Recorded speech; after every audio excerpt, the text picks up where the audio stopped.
मरने वाले मरे देश पे मौज रही गद्दारों की, रह आसमान तक गूंज गई थी आज़ादी के नारों की।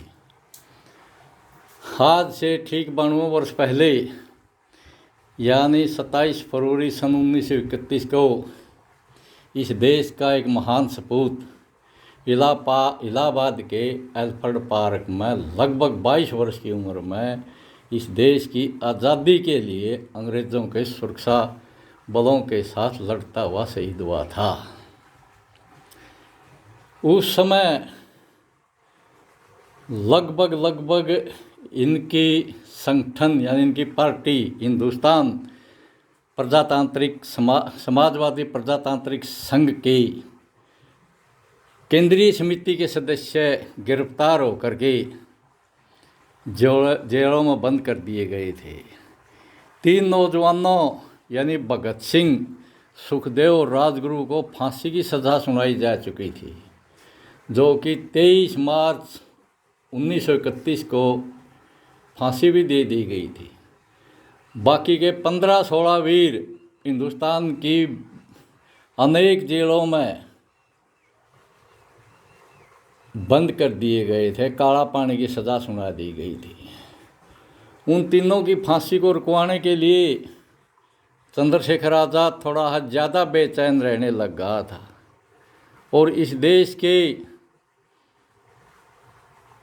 कपट्टी नेताओं के साथ संपर्क करने में भी लगा हुआ था ताकि उनकी फांसी की सज़ा रुकवाई जा सके। जो कि लोग दिखावा तो एक देशभक्त कहलाते थे, लेकिन उनके अंदर भीतर में कुछ और अलग ही षड्यंत्र चल रहा था। उसी षड्यंत्र के शिकार ये चंद्रशेखर आज़ाद हुए थे। आश्वासन दे करके पार्क में बैठा करके आर्थिक सहायता देने का आश्वासन दे करके पार्क में बैठा करके अंग्रेज़ों को सूचना दे दी गई थी और उस पार्क को चारों तरफ से घेर लिया गया था। उस समय इनके 2 साथी और थे, उनको तो चंद्रशेखर आज़ाद ने किसी तरह बाहर निकाल दिया, वो भी इसको छोड़ने के लिए तैयार नहीं थे। इन्होंने सख्त आदेश दिया कि मैं हिंदुस्तान प्रजातांत्रिक समाजवादी संघ का नेता हूँ, सेनापति हूँ, मैं आदेश देता हूँ कि तुम यहाँ से जल्दी चले जाओ। और वो षड्यंत्र के तहत वहीं पर शहीद हो गए। कैसी विडंबना है, जो करोड़ों लोगों के ऊपर से अत्याचार हटाने के लिए अपनी कुर्बानी दे गई, बाद में आज़ादी आने के बाद उनके परिवार बहुत ही मतलब परेशान व गरीबी के हालात में, तकरीबन सभी के परिवारों ने गरीबी के हालात में दिन काटे हैं। बहुत मजबूरी भूखमरी सभी के परिवारों ने, और इनके परिवारों का तकरीबन सभी राजनीतिक पार्टियों ने दबाने का काम किया है, ख़त्म करने का काम किया है, क्योंकि इनको भय था अगर ये प्रसिद्ध हो गई तो तुम्हारी लूट नहीं चलेगी।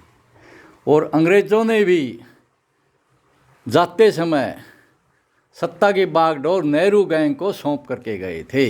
कुछ साल तो इस नेहरू गैंग ने अनेक लुभावने नारे दे करके इस देश को खूब लूटा है।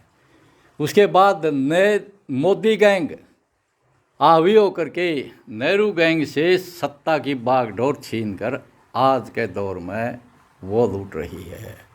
वो भी जो थोड़े बहुत प्रसिद्ध हो गए, जैसे चंद्रशेखर आज़ाद, शहीद भगत सिंह, सुभाष चंद्र बोस, इनकी उस पर माला चढ़ाते हैं जन्मदिन पर, जयंती पर, लोगों को बेवकूफ़ बनाते हैं वोटों के लिए।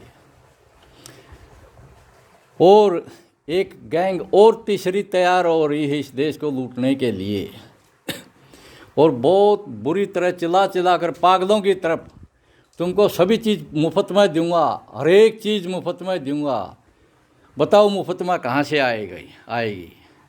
और इस देश की तो परंपरा रही है, इस देश के लोग मुफ्त में नहीं खाया करते, वो दान दिया करते, वो त्यागी तपस्वी वार दे, वो मांग कर नहीं लिया करते। लेकिन लोगों की मानसिकता कैसी बदल गई है।